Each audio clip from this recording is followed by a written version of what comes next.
Bismillahirrahmanirrahim. Assalamualaikum warahmatullahi wabarakatuh. Perkenalkan, nama saya Windy Alfara Cantika dari akuntansi 3C Fakultas Ekonomi Universitas Kuningan. Di sini saya akan menjelaskan tentang anak muda dan peluang bisnis busana muslim. Nah, yang pertama yaitu ada remaja atau anak muda. Remaja adalah manusia berumur belasan tahun, di mana manusia itu tidak bisa dikatakan telah dewasa dan tidak bisa dikatakan juga masa kanak-kanak. Batasan usia remaja umum digunakan oleh para ahli yaitu 12-21 tahun. Nah, di mana masa remaja ini dibagi menjadi 3 bagian. Yang pertama yaitu 12-15 tahun dikatakan sebagai masa remaja awal. Dan 15-18 tahun disebut sebagai masa remaja pertengahan. Dan yang terakhir 18-21 tahun disebut sebagai masa remaja akhir. Kemudian selanjutnya yaitu ada bisnis. Bisnis adalah usaha menjual barang atau jasa yang dilakukan oleh perorangan atau sekelompok orang untuk mendapatkan keuntungan atau laba.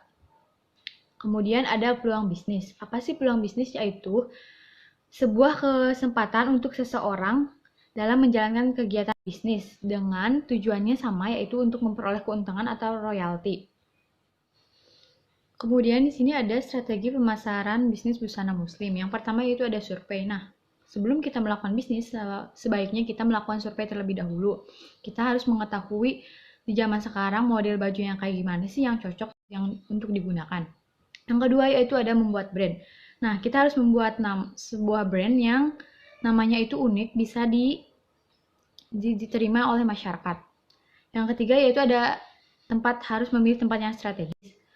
Nah, tempat ini sangat mempengaruhi keuntungan. Kita harus memilih tempat yang sekiranya ada di pusat pertokoan atau di daerah perkotaan. Yang keempat yaitu kita harus memperhatikan kualitas dan harganya. Nah, sebelum kita menentukan harga, kita harus lihat dulu kualitasnya terlebih dahulu. Jika kualitasnya itu baik, maka harganya akan lumayan tinggi. Dan jika kualitasnya itu buruk, maka harganya juga akan rendah. Yang kelima yaitu ada digital. Nah, kita bisa menggunakan digital sebagai media pemasaran. Kita bisa melakukan penjualan secara offline maupun online. Bisa melalui sosial media, bisa melalui Instagram, WA, Facebook, dan lain sebagainya. Dan yang terakhir yaitu ada bekerja sama dengan pihak lain. Nah, kita juga bisa bekerja sama dengan pihak lain, misalnya sama teman, sama keluarga, atau bahkan misalnya kita bekerja sama dengan selebgram biar bisa produk kita itu melakukan endorsement. Kemudian di sini ada hambatan. Yang pertama yaitu hambatannya cepatnya pergantian model pakaian. Ya, memang benar. Yang namanya busana itu sesuai dengan tren. Dari waktu ke waktu itu bisa berubah. Misalnya, kalau dilihat dari tahun ke belakang, mulai dari baju ala Ashanti, baju ala Syahrini, baju ala Nagita, dan lain sebagainya. Untuk mengatasinya, yaitu kita harus update tentang model baju zaman sekarang itu kayak gimana sih biar bisa dinikmati oleh para konsumen. Yang kedua yaitu ada bahan pakaian yang tidak nyaman. Nah, ini juga menjadi sebuah hambatan. Tentunya pakaian itu tidak hanya enak dipandang saja, tetapi bahan juga sangat mempengaruhi. Kita harus memilih bahan yang sesuai dengan musim cuaca di zaman sekarang, agar si konsumen itu bisa tetap menikmati busana dari kita, agar si konsumen itu bisa nyaman. Yang ketiga yaitu model pakaian harus lengkap. Nah, bagi yang baru merintis, ini menjadi sebuah hambatan. Soalnya, keterbatasan modal. Jadi, produk yang kita punya itu modelnya tidak lengkap. Untuk cara mengatasinya, yaitu kita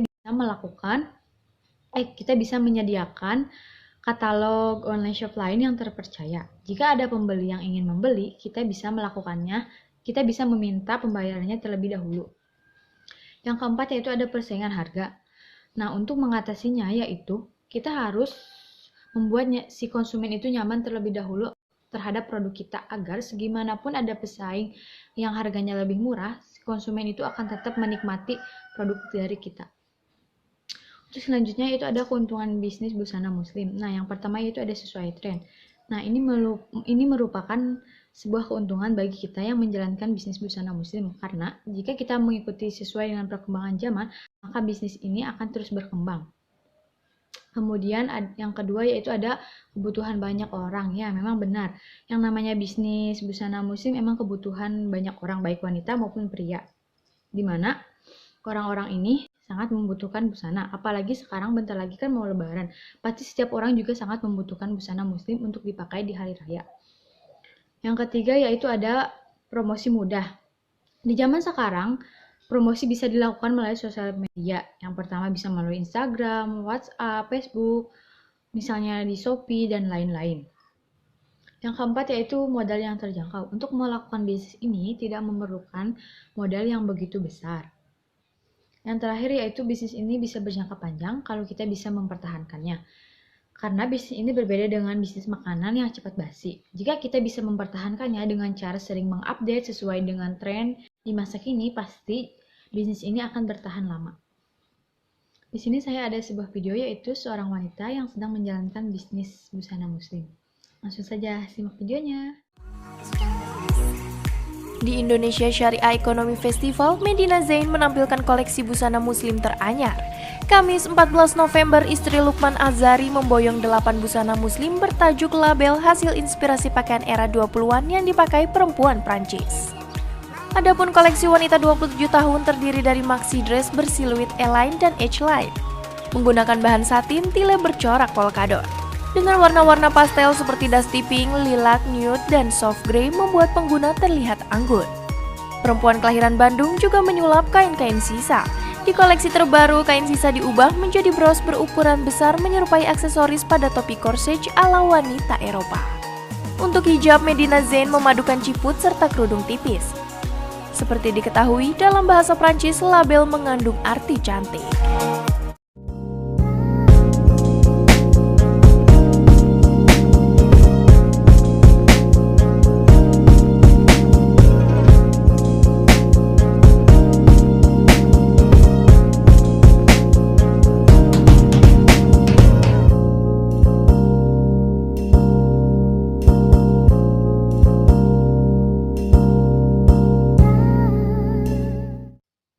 Nah, itu dia tadi videonya. Jadi kita itu banyak sekali manfaatnya jika kita melakukan bisnis busana muslim.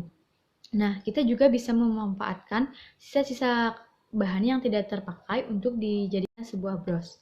Oke, mungkin cukup sekian penjelasan dari saya. Kurang lebihnya saya mohon maaf. Ditutup. Wabillahi taufiq wal hidayah. Wassalamualaikum warahmatullahi wabarakatuh.